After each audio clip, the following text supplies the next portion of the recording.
Our first reading for today comes from the book of Exodus, chapter 3, verses 1 to 8 and 13 to 15.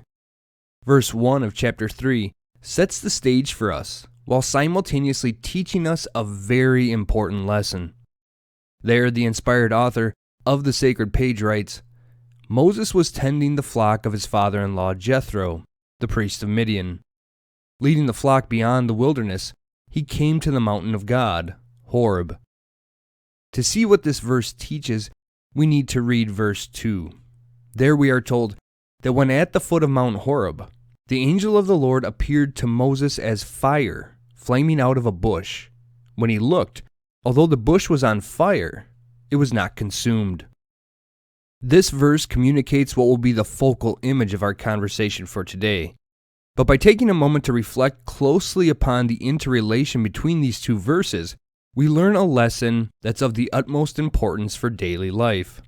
In effect, verse 1 sets the occurrence of the extraordinary theophany described in verse 2 squarely within the confines of the mundane. This is a very important lesson for us to learn and to live by. Namely, we do not need to travel great distances or undertake some superhuman endeavor to encounter God. Instead, God has created the cosmos and situated human life within it in such a way that we are able to, and indeed are intended to, encounter Him, which is always an extraordinary matter within daily life. Moses was simply going about the very mundane task of tending to his father-in-law's sheep when God breaks through and reveals Himself to him. We too have opportunities to encounter God as we go about our daily lives, if we move about in the same manner Moses did, which is revealed to us in verses 1 and 3. The mountain symbolism explored last weekend plays in verse 1 of this passage as well. For the fact that Moses was pasturing the flock of his father-in-law near God's mountain suggests that Moses intentionally lived his life in or near God's presence.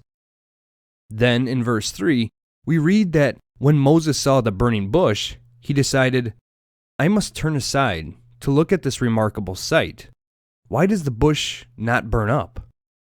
In this, Moses exemplifies a virtue that was at the center of our discussion last weekend. Namely, Moses is spiritually awake, spiritually attentive to his surroundings. We know this, for the next verse suggests that Moses may not have noticed the burning bush had he not been attentive. For in verse 4 we read, When the Lord saw that Moses had turned aside to look, God called out to him from the bush, Moses, Moses. Here it becomes clear that the burning bush was God's way of getting Moses' attention, and when Moses responded positively, a deeper encounter ensues. But the very possibility for all of this taking place was the fact that Moses intentionally lived close to God, in God's presence, and went about his daily life wide awake spiritually. The lesson for us is that if we are to encounter God in daily life, we must imitate the example of Moses. We must intentionally live in God's presence and remain spiritually awake.